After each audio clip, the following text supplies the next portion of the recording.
good morning මගේ යාළුවෝ හැමෝටම. ගොඩක් දවසකින් තමයි මම vlog එකක් අරන් එන්නේ. ඉතින් මට හිතුණා මං අද ඉඳලා දිගටම vlog අරන් එනවා කියලා. මං හිතන්නේ ඉස්සරහට vlog ටිකක් අරන් එන්න. මං මේ වගේ මල් ලස්සනට හදාගන්නේ කොහොමද? එතකොට ඒවට මොනවද දාන පොහොර? මම මොන වගේ පස් මාද්දේද හදලා දාන්නේ? මේ වගේ vlog ටිකක් අරන් එන්න තමයි හදන්නේ. ඉතින් මේ වීඩියෝ එක බලන ඔයා මාව තාම subscribe කරලා නැත්නම් subscribe කරන් යන්න කියලා ආදරයෙන් ඉල්ලනවා. ඒ වගේම තමයි මං දාන වීඩියෝ වලට ලයික් කරන කමෙන්ට් කරන ඔයාලටත් මං ගොඩක් ආදරෙයි. ඉතින් ඉස්සරහටත් මං එක්ක දිගටම ඉන්න කියලා මං ආදරෙන් ඔයාලගෙන් ඉල්ලනවා. මං පහුගිය දවස්වල මගේ මල් බීජ ඉල්ලපු හැමෝටම මං මල් බීජ ටික ටික යවුවනේ. ඉතින් දැන් මල් බීජ ටික ටික ඉවර වෙලා තියෙන්නේ. ඒ වෙනුවට තියෙනවා මෙන්න මේ නෙළුම් රෝස් එක. නෙළුම් රෝස් එක ඕන අය ඉන්නෝනම් මට කමෙන්ට් එකක් දාන්න. අද ඉතින් අම්මා නැති එකේ මට තමයි ගෙදර වැඩ ටික තනියම කරන්න වෙන්නේ. අද හස්බන්ඩ්ුයි මායි විතරයි ගෙදර ඉන්නේ. ඉතින් මං උදේම නැගිටලා මේ ගේ යස් කරන්න පටන් ගත්තා. කොහොමත් මං ආසයි මං ඉන්න තැන පිළිවෙලට පිරිසුදුව ලස්සනට මේ විදිහට තියාගන්න. ඉතින් ඒ නිසා උදේම නැගිටලා වැඩ පටන් ගන්නෙ මෙන්න මේ ගේ යස් කරන වැඩෙන්. අපේ ගෙදර ලොකුද පොඩිද කියන එක නෙමෙයි. අපේ ගේ ලස්සනට පිළිවෙලට අස් කරගෙන පිරිසුදුව තියාගත්තොත් තමයි ඇත්තටම ඉතින් ඒ ගෙදර ජීවත් වෙන අයට උනත් ගෙදරට එන අයට උනත් හිතට නිදහසක් සැනසීමක් ලැබෙන්නේ. සමහර අය ඉතින් නිදහසට කාරණා විදිහට කියනවා පොඩි ළමයි ඉන්නව මට අස්පස් කරන්න බෑ, අස් කරගෙන පිළිවෙලට තියාගන්න බෑ, අපිළිවෙල කරනවා කියලා. එහෙම එකක් නෑ.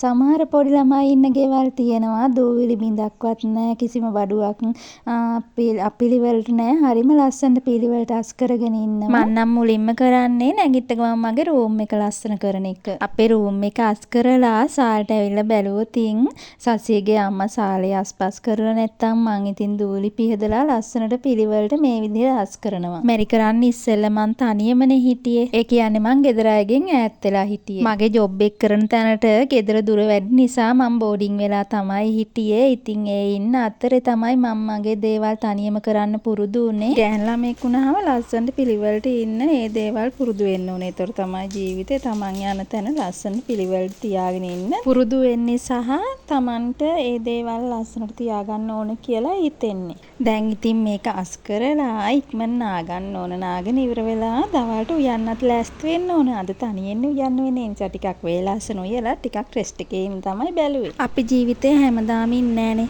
අපි ජීවත් වෙන්නේ ටික කාලේ. ඒ ටික කාලේ අපිත් ලස්සනට ඉඳලා ඉන්න තැන පිරිසුදුව පිළිවෙලට ඉඳලා ඉන්න අයත් එක්කත් සතුටින් hina වෙලා ඉන්නවා. අර ඉස්සර කතාවකුත් තියෙන්නේ. ගෑන් ළමෙක් කියන්නේ ගෙදරට වාසනාවක්ලු කියලා. අනේ නිසා ගෑන් ළමයි හැමෝම ඒ වාසනාව තමන්ගේ කරගෙන ජීවත් වෙන්න ඕන. ඔන්න කොහොම හරි කතාවෙන් කතාව මම මුළු ගේම අස් කරගෙන ඉවරයි. දැන් ඉතින් ඉක්මනට මං උයන පියන වැඩ පටන් ගන්න ඕන. ඊට කලින් මම නාලා ඉන්න ඕන. මොකද මං තනියෙන් ඉන්න නිසා මට අද තනියෙන් තමයි උයන්න වෙන්නේ. නැත්තම් ඉතින් අම්මත් එක්ක ඉද්දි අම්මයි මායි දෙන්න එකතු වෙලානේ උයාගන්නේ. අපි දෙන්න විතරක් ඉන්න නිසා ලොකු දේවල් හදන්න ඕනේ. මොනවා හරි පොඩි දෙයක් හදා ගන්නවා. සසිත් ඉතින් මට කරදර කරන්නේ අරක හදන්න මේක හදන්න කියලා හදලා තියෙන ඕන දෙයක් එයා කනවා.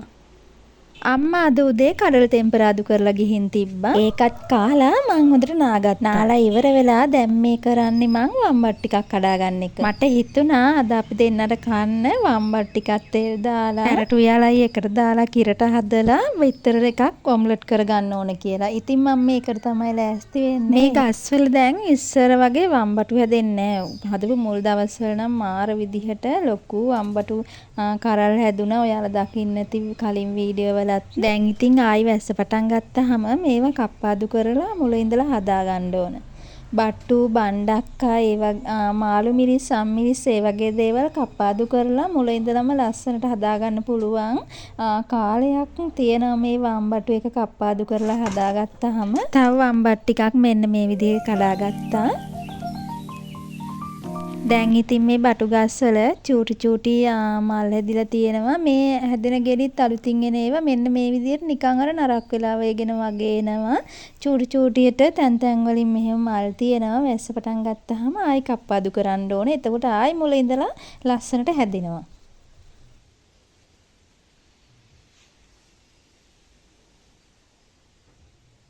හරි ඔන්න දැන් යන් අපි මෙන්න මේ ටික උයා ගන්න මන්න ඉතින් වම්බටු හදන්නේ වෙනස්ම විදිහකට මාරම රහයි මිරිස් බෙදලා දාලා හදන්නේ බලන්නකෝ අද මම වම්බටු එක හදන විදිහ. ඒ විදිහ හැදුවාම හරිම රසයි. ඔයාලා හදලා තියෙනවද කියලා නම් මන් දන්නේ. ඒ වුණාට මාරම රසයි ඒ විදිහට හදද්දි. මුලින්ම මං බත් එක හදාගන්න හාල් ටිකක් රයිස් කුකර් එකට ගහන්න තමයි හදන්නේ. ඒතකොට ඉතින් මම මේ එළවලු ටික හදලා ඉවර වෙද්දී හොඳට බත් එකත් තැම්බිලානේ. එතකොට උයපු ගමන් මට කන්න පුළුවන්.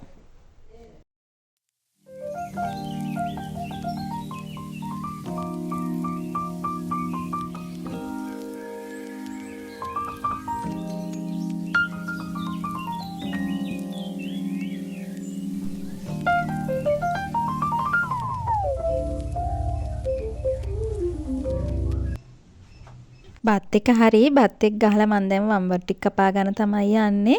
ඔන්න මතක ඇතුව වම්බටු ආයි කපලා වතුරට දාද්දි මෙන්න මේ විදිහට ලුණු ටිකක් එකතු කරන්න. ඒතකොට අර වම්බටු එක කහට එන්නෙත් නෑ. ඒකේ තියෙන කහට ටික හොඳට ලුණු වතුරට උරා ගන්නවා.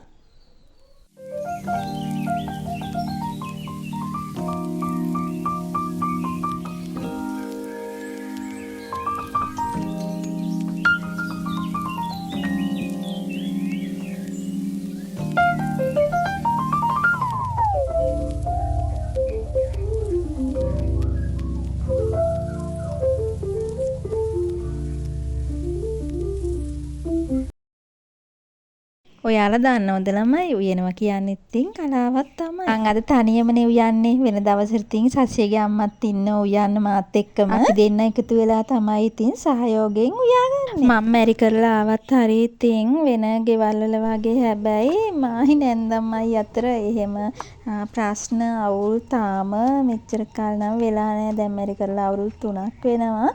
තාම නම් ඉතින් එහෙම ප්‍රශ්නයක් වෙලා නැහැ. මං හිතනවා ඉස්සරහට එහෙම වෙයි කියලා. මං ඉතින් මෙහෙ මගේ ගෙදර වගේ ඉන්නවා කොහොමත් ඉතින් ගෑන් ළමෙක් මැරි කරලා අලුත් ගෙදරට ආවහම ඒ ගෙදර සමාජිකාවක් වෙනවනේ. ඉතින් අපි හැමදාම ජීවත් වෙලා ඉන්නේ නෑනේ. මේ ඉන්න ටිකේ මොකටදනේ හිත රිදවීම හැමදාම සතුටින් ආදරෙන් ඉන්න ඕනි. ඔන්න බලන්න මං ඔයාලට කිව්වනේ මේ වම්බටු ලුණු දැම්මහම හොඳට ඒකේ තියෙන අර කහට ගතිය පෙරලා යනවා කියලා. මේ තියෙන්නේ මෙන්න මේ තියෙන ඒවා පෙරලා ගියහම ඇත්තටම අර බටු එකේ එනවනේ තිත්තක් වගේ නැත්තම් අන්න ඒ ගතිය නැතුව යනවා. ලුණු ටිකක් දැම්මහම මේ කහට ගතිය හොඳට අයින් වෙලා යනවා. මම මේ බටු එක 3-4 පාරක්ම හොඳට හොදගත්තා. දැන් ඉතින් මෙහෙම මම මේ හට්ටියට දාගන්නවා.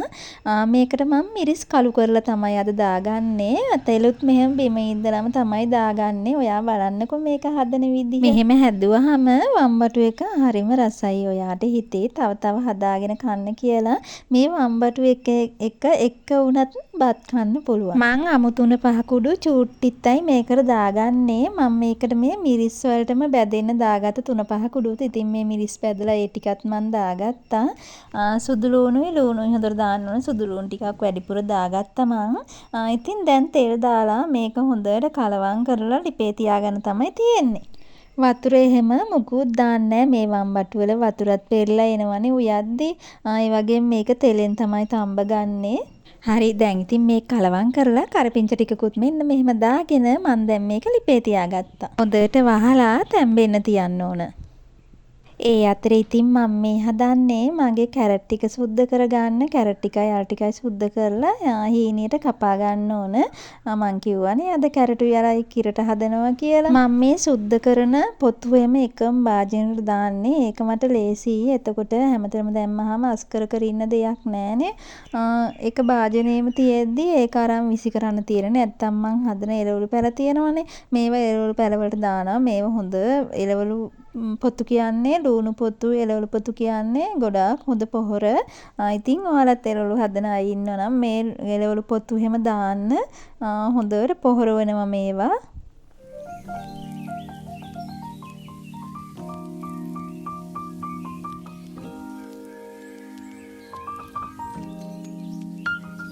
හරි කැරට් උයලයි මෙන්න මේ විදිහට මම සුද්ධ කරගත්තා. දැන් ඉතින් තියෙන්නේ හීනියට කපා ගන්න. මේ තියෙන්නේ මෙහෙම මම වෙනම භාජනවල එකතු කරගත්තාම ඉතින් මට උයලා ඉවරලා කුස්සිය හැමතැනම අස් කරන්න ඕනෙත් නෑ. උයද්දිම මේ ටිකත් අස් වෙලා ඉවරයි. අන්න ඒ අතරේ බලමු අපි මෙන්න මේ වම්බටු එක දැන් මෙහෙම එමීට තරන්න නැතුව අනිත් පැත්ත දාගන්න ඕන. අනිත් පැත්ත තැම්බෙන්න. පේනවනේ මං කිව්වනේ වාට මේකේ වතුර උරනවා කියලා. ඉතින් ඒ වගේම තැම්බෙද්දි මේ වම්බටු වල තිබ්බ වතුර උනලා තිබ්බා. දැන් මේක ආයෙත් වහලා තියලා එමීට තම්බ ගන්න ඕන.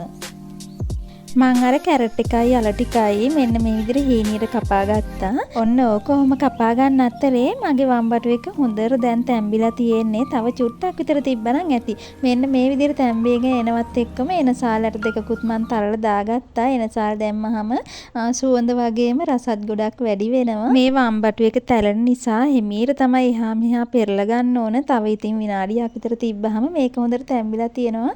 මේ වෙලාවෙත් හොඳ සුවඳක් එනවා. ඇත්තටම මේක හරිම රසට තිබ්බා. දැන් ඉතින් කැරට් එකට කහ චුට්ටකුයි තුන පහ චුට්ටකුයි ඇති තරම් ලුණු දාගෙන අම්මිරිස් ටිකක් දාගෙන සුදු ලූණු ටිකක් වැඩිපුර දාලා ලූණු දාලා කරපිංච දාලා කිරි දාලා මන් දැන් ලිපේ තියාගෙන ඒක කිරෙන් තම්බ ගන්න තමයි හදන්නේ.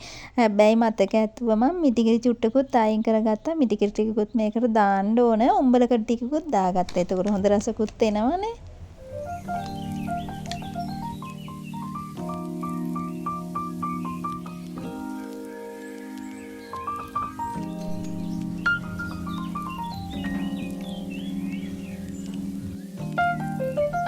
ඒකට ඉතින් ඔන්න ඔහම කිරි දාලා ලිපේ තියලා දැන් මම මේ ලෑස්ති වෙන්නේ මෙන්න මෙතන ආයේ සුද්ධ කරගන්න. ඊට පස්සේ ඉතින් මං උයලා ඉවරෙද්දි කුස්සියත් අස් වෙලා ඉවරයිනේ. අස් කරන්න ලොකු දෙයක් නෑ. අර භාජන ටික විතරයි මට හොදන්න තිබ්බේ. ඉතින් ඒ ටිකත් ඔන්න ඔය විදිහට මම අස් කරලා හොද ගන්න හදන්නේ.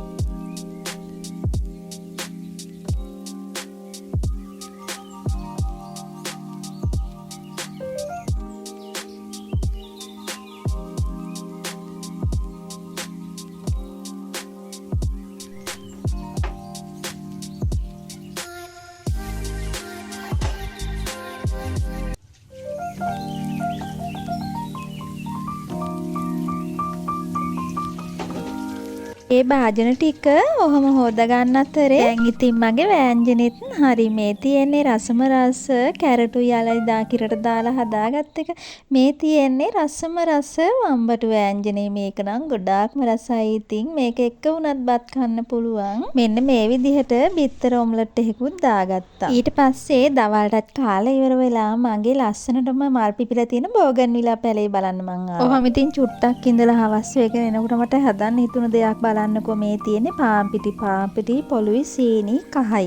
ඉතින් මේ ටික දාලා මම දැන් හදන්නේ වණ්ඩු එකක් හදන්න. බලමුකෝ ඉතින් මේ වණ්ඩු එක හොඳට ලස්සනට එනවද කියලා. මේක ඉතින් YouTube එකෙන් හොයාගත්ත රෙසිපි එකක්. පාම්පිටි ටිකක් තිබ්බ නිසා මට නිකන් හිතුණා හදලා බලන්න. මේ විදිහට පොළුයි සීනි දාලා ඒකට කහ චුට්ටකුයි තව ඊස් ටිකක් දාගන්න ඕන. කහ ගොඩාක් දාගන්න ඕනේ නෑ. මගේ එකට කහ චුට්ටක් විතර වැඩි වුණා. ඉතින් අවුලක් උනේ නැහැ. එහෙම 아무තු රසක් ආවෙත් නෑ. ඒනට මේකට කහ චුට්ටක් දැම්ම නම් ඇති කියලා මට හිතෙනවා.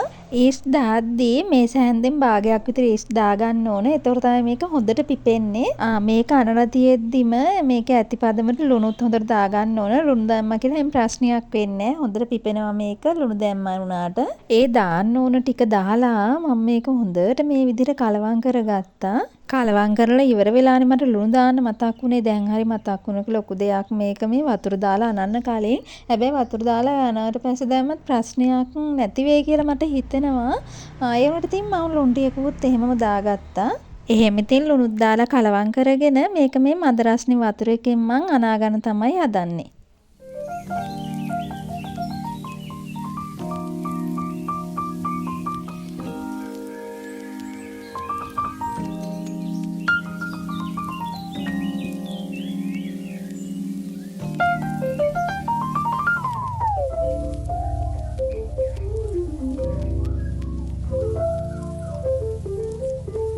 මේකට මේ එකපාරට වතුර දාගෙන යන්න එපා. පොඩ දාලා අනා ගන්න. මං ඉතින් අර වතුර ඇති පදමට වගේ හිතෙන ගානට තමයි දැම්මේ. ඒ වුණාට අර පාන් පිටි නැත්තම් ආයෙත් දාන්න එනවා. මේකට ගොඩක් දියාරු බැටර් එකක් නෙමෙයි හදාගන්නේ. මෙන්න මේ ගානට වගේ තමයි හදාගන්නේ. හොඳට මේක දැන් කලවම් කරලා වහලා තියන්න ඕනි පැයක්. මං පැය එකමාරක් විතර තිබ්බා. ඉතින් හොඳට පිපිලා තිබ්බා. ඔන්න ඉතින් ඔයාලා මේක දවල් වරුවේ වගේ හදන්න බලන් ඉන්නවා නම් මේක පැයක් විතර තියෙද්දි හොඳට පිපිලා එනවා. ඔන්න හරි. දැන් මේක පැයක් මෙහෙම වහලා තියන්න තමයි තියෙන්නේ. හොඳටම සීල් වෙන්න වහගන්න ඕනේ. මං ඉතින් මේකෙන් තමයි වහගත්තේ. මේකටම තියෙන පියනෙන් හොඳට සීල් වෙන්න වහගත්තා. එහෙම ඉතින් පැය එකමාරක් තියාගත්තා. මේ තියෙන්නේ පැය එකමාරකට පස්සේ. මං පැයක් නෙමෙයි පැය එකමාරක් මේක තියාගත්තා. ටිකක් වැඩිපුර පිපෙන්න ඕන නිසා ඉතින් මේ තියෙන්නේ හොඳට මේක පිපිලා තියෙන්නේ. දැන් ඉතින් මට තියෙන්නේ මේක ස්ටීම් කරගන්න.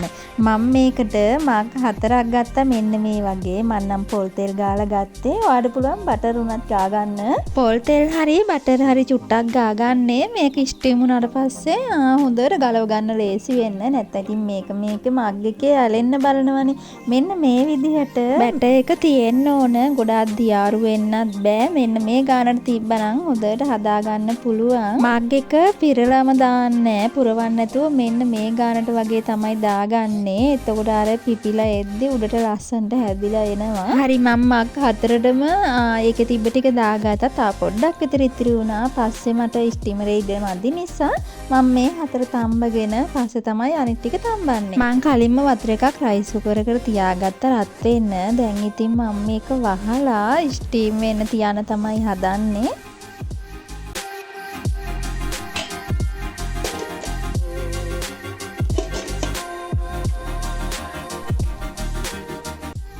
හරි ඔන්න දැන් මෙන්න මේ විදිහට තියලා විනාඩි 40ක් මේක ස්ටීම් කරගමු.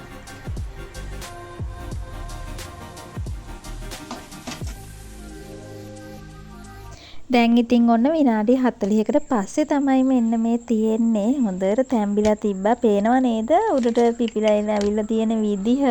පුස්නාප හතරක් හැදුවානි මං එක සසීට හදිස්සි වෙලා ගත්තා. දැන් ඉතින් මෙන්න මේ පුස්නාප ටික අපි ගලවගමු.